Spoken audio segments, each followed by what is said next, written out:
Bago ako naging B-Mobile member, dati akong OFW. Caregiver ako sa Israel ng almost 8 years. Pero bago pa ako napunta ng Israel, pumunta rin ako sa ibang bansa, sa ibang lugar. So nagtrabaho ako sa Korea, nagtrabaho ako sa Saudi. So ang trabaho ko doon, syempre mag-alaga ng matanda. Sana nanay ko yung inaalagaan ko, kasama ko, pero ibang lahi o ibang tao. Nung mga panahon na meron akong inalagaan na matanda na nagkakalat siya ng dumi, naiihi siya sa panty niya, minsan pag pinapakain mo siya, pahirapan, yung mumurahin ka pa niya. Dahil akala niya pinipilit mo talaga siyang kumain. Pero syempre, bilang caregiver, kailangang ibigay mo sa kanya yon. So pagka minumura ko, ganon, naiiyak na lang ako kasi hindi mo naman siya pwedeng patulan. Caregiver ka nga eh. So, naiisip ko yung parents ko. Kasi dapat ako yung kasama nila sa bahay, pero matagal akong wala. Lagi akong nasa abroad. Nung mga time na yon, sabi ko sa sarili ko, pag umuwi ako ng Pilipinas, ayoko nang bumalik sa abroad. Kaya naghanap talaga ako ng opportunity na yung magi-stay na ako sa Pilipinas, yung hindi na ako aalis. Ayun, nakita ko nga si B-Mobile. Nung nag-grab ko to, nakita ko yung opportunity. Ang laki nung pinagbago sa buhay ko. Pinangako ko kasi sa sarili ko nga na ayoko na mag-abroad. Yung gusto ko makasama ko ng family ko rito. Kasi syempre tumatanda na yung parents ko. Yun yung nag-push din sa akin para gawin ko si B-Mobile. Hindi kagaya nung nagtatrabaho ako as a caregiver, ginagawa ko lang yun kasi trabaho ko yun. So wala akong choice. Pero dito, bilang B-Mobile technopreneur, nade-develop din yung pagkatao ko. Yung sabi ko sa sarili ko, ay marunong din pala talaga ako makipag-usap. Yung isang pinagpapasalamat ko na nandito ako ngayon sa B-Mobile, yung nagkaroon ako ng time sa sarili ko, nakakapunta ako sa iba-ibang lugar. Kasi sabi ko noon, pumupunta ako ng abroad, pero ang Pilipinas hindi ko nalilibot. So ngayon nagagawa ko na siya. Napupuntahan ko na yung mga lugar na hindi ko napupuntahan noon dito sa Pilipinas.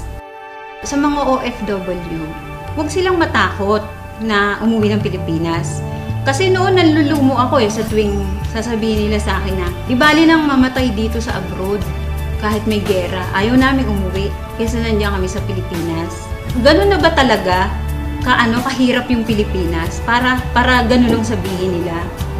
Tapos yung kahit na malayo sila sa mga anak nila, sa pamilya nila, basta ang mindset nila, ang nasa isip nila, sa abroad lang nila mararanasan na magkaroon ng pera, na maibigay sa pamilya yung pangarap na gusto nila. Hindi ka palaging malakas. Hindi ka palaging may trabaho dyan. Darating ang panahon, uuwi ka rin ng Pilipinas. So ang sabi ko, kung gagawin nyo si B-Mobile, pag uwi nyo ng Pilipinas, meron na kayong ipon, meron na rin kayong gagawin. Sabi ng kuya ko sa akin, nung niyayaya ko siya, sabi niya sa akin, wag mo na nga akong isali sa ganyang kalokohan, sabi niya. Sabi ko, hindi naman kalokohan si B-Mobile, kasi negosyo nga yan eh. Pinapakita ko nga sa'yo na dito, maliit lang yung capital, tapos may malaking potential income, sabi ko sa kanya. So sabi niya sa akin, baka mamaya magpasali ka dyan ng mga tao, yun pala, scam yan. Sabi niya, di madadamay pa kami niyan. Pati ko niyayaya mo, madadamay din ako, sabi niya. So, syempre na-hurt ako kasi hindi ibang tao yung nagsabi sa akin eh. Kumbaga, kapatid ko siya eh. Anong time na yon, sabi ko sa kanya, sabi ko sa sarili ko, hindi ako titigil sa B-Mobile. Hindi ako titigil hanggat hindi ka naniniwala sa akin, hanggat hindi ka sumasali sa akin, at hanggat di ko napapatunayan sa'yo na totoo si B-Mobile. So good news, kasali na siya sa B-Mobile. Huwag kang titigil kung ano yung naumpisahan mo. Kasi gusto mo bang bumalik uli sa abroad?